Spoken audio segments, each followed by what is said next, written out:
श्री स्वामी समर्थ. जय जय स्वामी समर्थ. माझ्या स्वामी कृपा चॅनलमध्ये सर्वांना नमस्कार. रक्षाबंधनाच्या दिवशी कुलदेवतेला राखी बांधण्याचं महत्त्व काय आहे? बघा, अनेक घरांमध्ये आपण पाहतो कुलदेवतेला राखी बांधण्याची प्रथा आहे, पण यामागचं नक्की धार्मिक महत्त्व काय आहे तर तेच आपण जाणून घेणार आहोत. कुलदैवत, कुटुंबाचं कुलदैवत म्हणजे सर्वांच्या जिव्हाळ्याचा, प्रेमाचा विषय. बघा, परंपरेत कुलदेवता म्हणजे एखाद्या कुटुंबाची किंवा वंशाची पारंपरिक आराध्य देवता मानली जाते. पिढ्यानपिढ्या त्या देवतेची पूजा, उपासना आणि विविध धार्मिक विधी करण्याची परंपरा अनेक कुटुंबांमध्ये आपल्याला दिसून येते. तर कुलदेवतेला कुटुंबाचं रक्षण करणारी आणि संकटांपासून मार्गदर्शन दाखवणारी देवता मानली जाते. कुटुंबात शुभकार्य करण्यापूर्वी कुलदेवतेचं स्मरण करण्याची प्रथा आहे. तर रक्षाबंधन हा भाऊ बहिणीच्या प्रेमाचा सण मानला जातो. मात्र अनेक कुटुंबांमध्ये या दिवशी कुलदेवी किंवा कुलदैवताला राखी अर्पण करण्याची ही परंपरा आहे.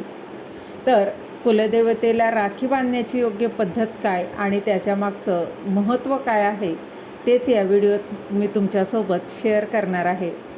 बघा, कुलदेवता ही कुटुंबाची आराध्य शक्ती मानली जाते. त्यामुळे रक्षाबंधनाच्या दिवशी देवघरातील कुलदेवतेला राखी अर्पण करून कुटुंबाचं सुख, समृद्धी, आरोग्य आणि संरक्षण यासाठी प्रार्थना केली जाते.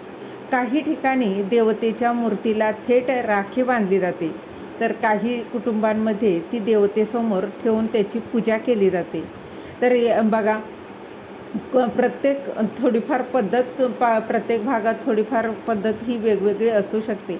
आता आमच्याकडे देखील सकाळी लवकर उठून बघा, सगळं काही आपलं आटोपल्यावर सर्वात प्रथम आपल्या कुलदैवताला, आपल्या देवघरातील देवांना राखी बांधली जाते आणि त्यानंतरच भावाला राखी बांधली जाते. तर तुमच्याकडे देखील अशी पद्धत आहे का? तुम्ही देखील कुठल्या देवतेला पहिली राखी बांधताय? कमेंटमध्ये नक्की सांगा.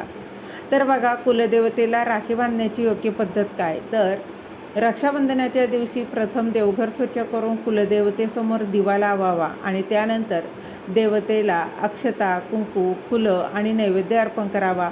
मनोभावे प्रार्थना केल्यानंतर राखी देवतेसमोर ठेवावी. आपल्या घराच्या परंपरेनुसार मूर्तीला अर्पण करावी. राखी अर्पण करताना आमच्या कुटुंबावर सदैव तुझी कृपा राहू दे, सर्वांचं रक्षण होऊ दे आणि घरात सुख शांती नांदू दे अशी मनोमन प्रार्थना केली जाते. त्यानंतर आरती करून प्रसाद वाटला जातो. तर बघा, राखी बांधण्यापूर्वी एक गोष्ट आवर्जून लक्षात ठेवायची आहे, ती म्हणजे देवतेला राखी बांधताना श्रद्धा आणि स्वच्छता यांना खूप महत्त्व दिलं जातं. राखी ही स्वच्छ असावी आणि पूजा करताना मन शांत आणि प्रसन्न ठेवावं. कुलदेवतेच्या मूर्तीला राखी बांधणं शक्य नसल्यास ती कुलदेवतेच्या चरणी किंवा तिच्यासमोर अर्पण करता येते. रक्षाबंधनाच्या दिवशी भावाला राखी बांधण्यासोबत कुलदेवतेचं स्मरण करून तिच्या चरणी राखी अर्पण केल्यानं भक्ती, कृतज्ञता आणि कुटुंबाच्या संरक्षणाची भावना अधिक दृढ होते.